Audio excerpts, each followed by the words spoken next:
প্রিয় ছাত্রছাত্রীবৃন্দ, তোমরা কেমন আছো? নিশ্চয় ভালো আছো।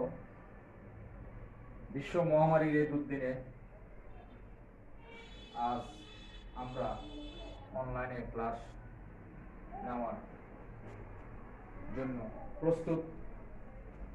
তোমরাও অনলাইনে ক্লাস গ্রহণ করার জন্য প্রস্তুত। তোমাদের সকলকে সুস্বাগত। প্রিয় ছাত্রছাত্রীবৃন্দ, আমরা গত ক্লাসে একটি সমস্যার হিসাব সমীকরণের একটি সমস্যার আংশিক করিয়েছিলাম, অর্থাৎ হিসাব সমীকরণের উপর লেনদেনের প্রভাব বা লেনদেনের উপর হিসাব সমীকরণ কিভাবে প্রভাব বিস্তার করে সেই সমস্যাটির সমাধান করিয়েছিলাম। এবং আমি সেদিন বলছিলাম পরবর্তী ক্লাসে আমরা এই সমস্যাটি থেকে আয় বিবরণী এবং আর্থিক অবস্থার বিবরণী প্রস্তুত করব। তাহলে আমরা আজকে আয় বিবরণীটি করছি। জনাব আতিকের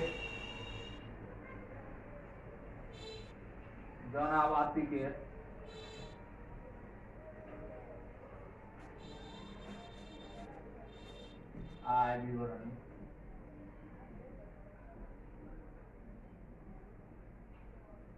জনাব আতিকের আয় বিবরণী 2015 সালের 31শে ডিসেম্বর তারিখের সমাপ্ত বছরের জন্য। 2015 সালের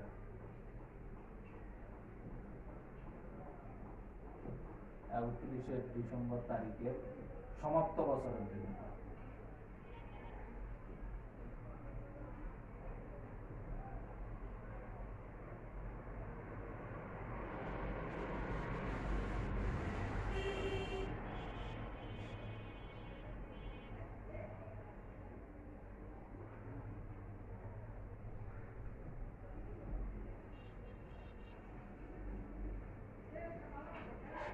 বিবরণ বিস্তারিত পরিমাণ।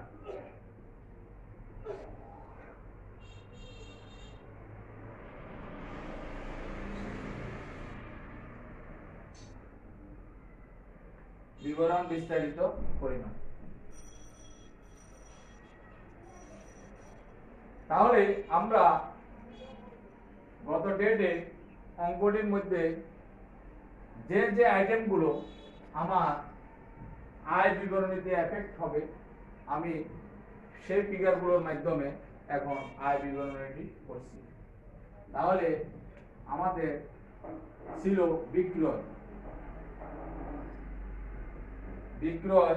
ছিল 90,000 টাকা। বিক্রয় ছিল আমাদের 90,000 টাকা।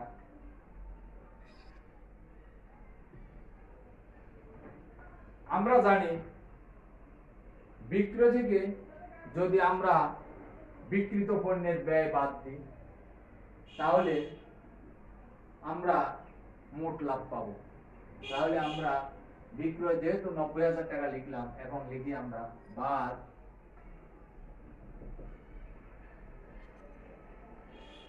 বিক্রিত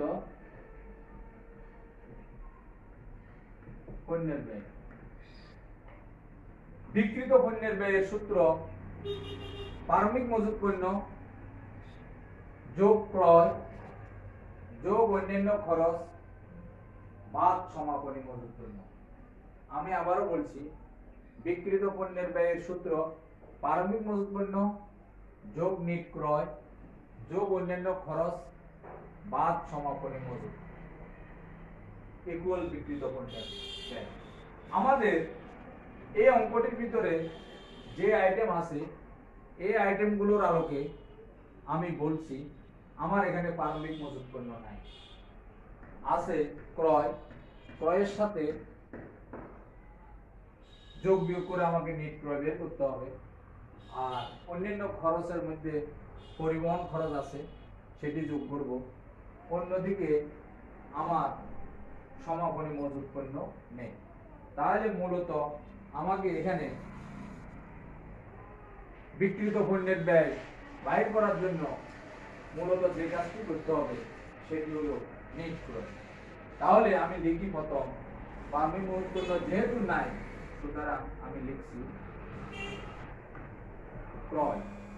ক্রয় আছে আমার ৮০,০০০ টাকা।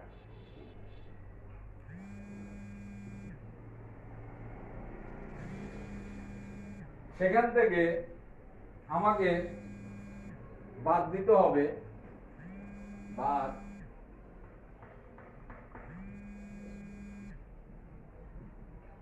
পণ্য বিতরণ ৪,০০০ টাকা।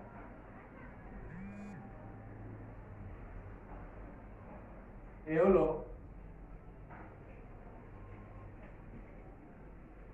৭৬,০০০ টাকা। ক্রয় পরিবহন আছে আমার ২,০০০ টাকা।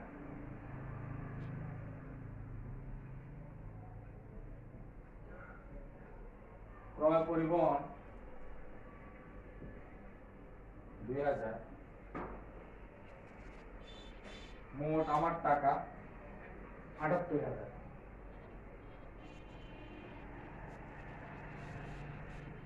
যেহেতু আমার সমাপনী মোট পণ্য নেই, তাহলে আউটারে টাকা ৭৮। এখন বিক্রয় থেকে বিক্রিত পণ্যের ব্যয় ৭৮,০০০ টাকা বাদ দিলে আমার মোট লাভ হচ্ছে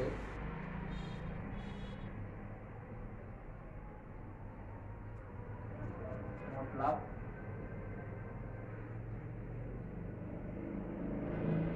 ১২,০০০ টাকা।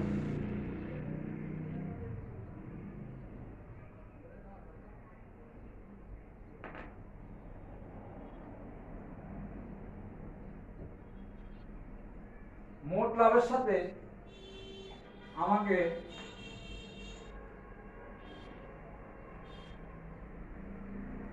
পরিচালন, অপরিচালন আয়, পরিচালন এবং অপরিচালন ব্যয়গুলো বাদ দিলে আমি পাবো নেট মুনাফা। তাহলে এখন ১২,০০০ টাকা আমি উপরে লিখলাম ১২,০০০ টাকা। ১২,০০০ টাকা থেকে এখন আমি বাদ দিচ্ছি বিজ্ঞাপন।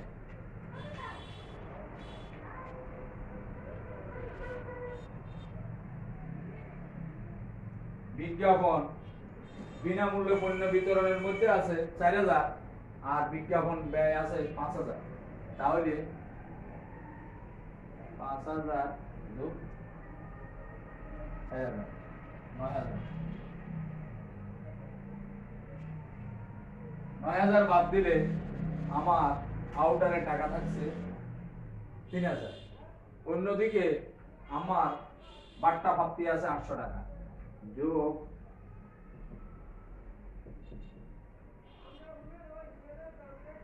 বাট্টা প্রাপ্তি ৮০০। তাহলে আমার আয় বিবরণীর মাধ্যমে আমি নেট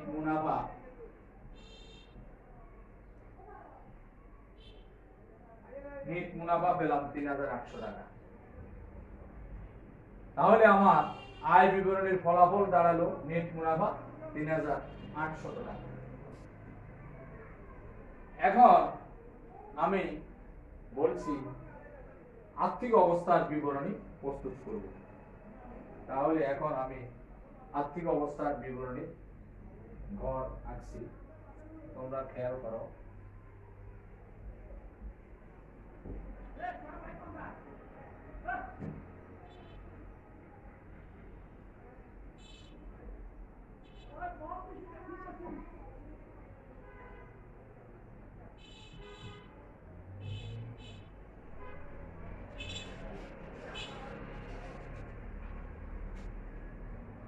জনাব আতিকের আর্থিক অবস্থার বিবরণী।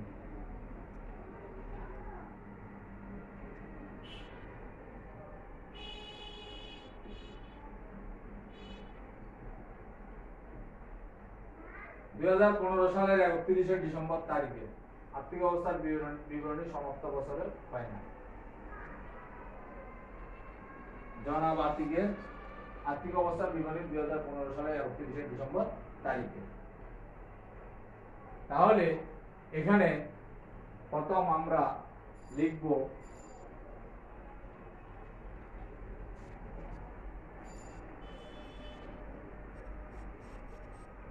সম্পদ সমূহ।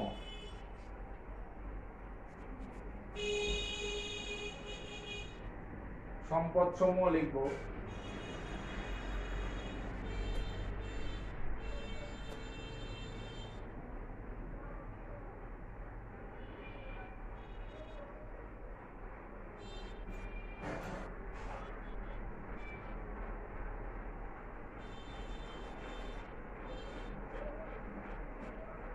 সম্পদ সমূহ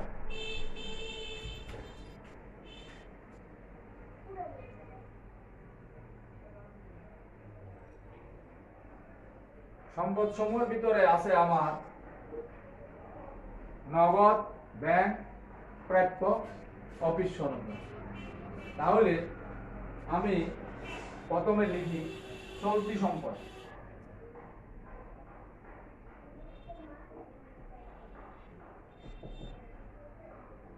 চলতি সম্পদের মধ্যে আছে নগদ,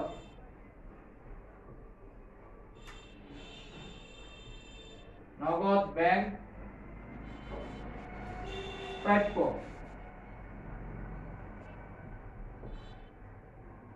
নগদ আছে আমার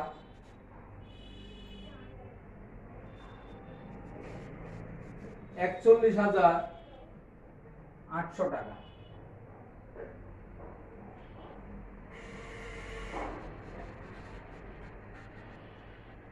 ব্যাংক আছে 80,000।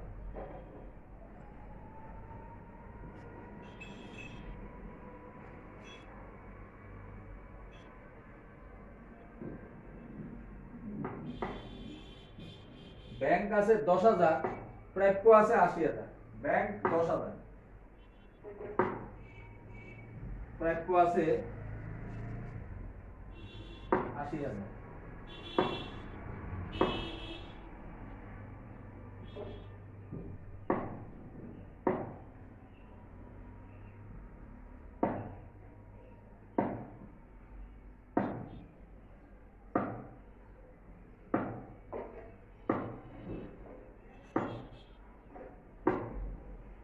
চলতি সম্পদ 1,31,800। স্থায়ী সম্পদ আছে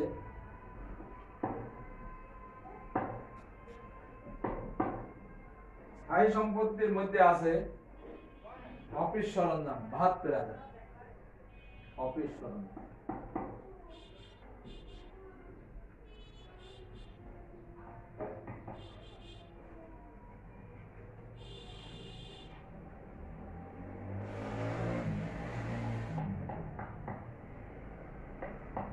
মোট 2,03,800।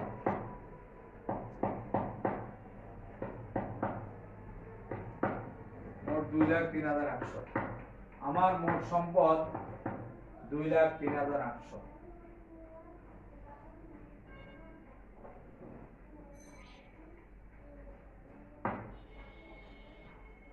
এখন আমি দায় এবং মালিকানা সত্ত্ব দেখাচ্ছি।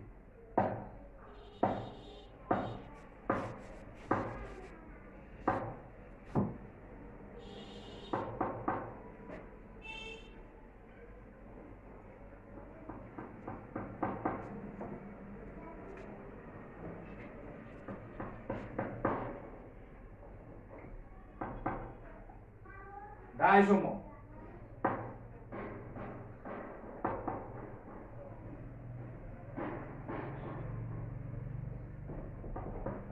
চলতি দায়। চলতি দায়ের মধ্যে আছে আমার চলতি দায় কোনো টাকা নেই, নীল লিখলাম, নীল, কোনো টাকা নাই।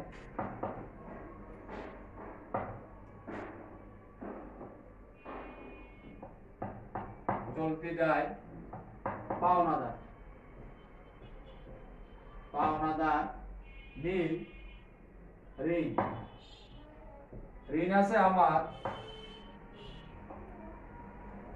ঋণ আছে 50,000।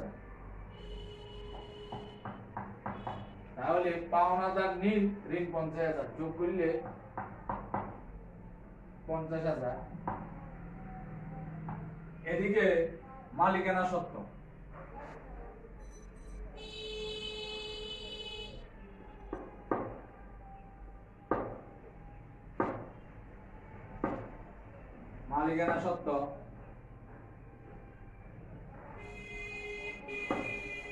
সেখানে আমার মূলধন আছে 1,53,800।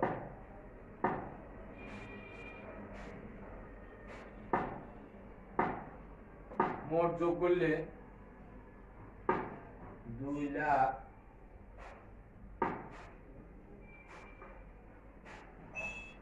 মোট যোগ করলে 2,03,800। তাহলে আমার সম্পদ দাঁড়ালো 2,03,800, দায় ও মালিকানা সত্ত্ব 2,03,800। আগে আমরা বলছি A = L + OE, অর্থাৎ এখন আমরা আর্থিক অবস্থার বিবরণী করার পরও আমরা পেলাম সম্পদ 2,03,800 এবং দায় ও মালিকানা সত্ত্ব 2,03,800। এখন আমরা আরেকটা কথা বলছি, হিসাব সমীকরণটি প্রমাণ করো। যদি তোমাদের প্রশ্নে এরকম কোনো সমস্যা থাকে, শেষে হিসাব সমীকরণটি প্রমাণ করো। হিসাব সমীকরণটি ইতিমধ্যে আমাদের প্রমাণিত হয়ে গেছে, শুধু আমরা 2-4টি লাইনের মাধ্যমে এই জিনিসটা বুঝিয়ে দিচ্ছি। অর্থাৎ যদি এ ধরনের সমস্যা থাকে তাহলে আমরা লিখব A = কি L + OE। এর মধ্যে আমি পেলাম নগদ যোগ ব্যাংক যোগ প্রাপ্য হিসাব যোগ অফিস সরঞ্জাম। নগদের টাকাটা লিখলাম, ব্যাংকের টাকাটা যোগ করলাম, প্রাপ্য হিসাবের টাকাটা যোগ করলাম, অফিস সরঞ্জামের টাকাটা যোগ করলাম, সমান সমান যোগ করলে আমি পাবো 2,03,800। এরপরে L + OE। L + OE এর মধ্যে আমরা লিখব প্রদেয় হিসাব যোগ ব্যাংক ঋণ যোগ মূলধন। প্রদেয় হিসাবের টাকাটা যোগ করব,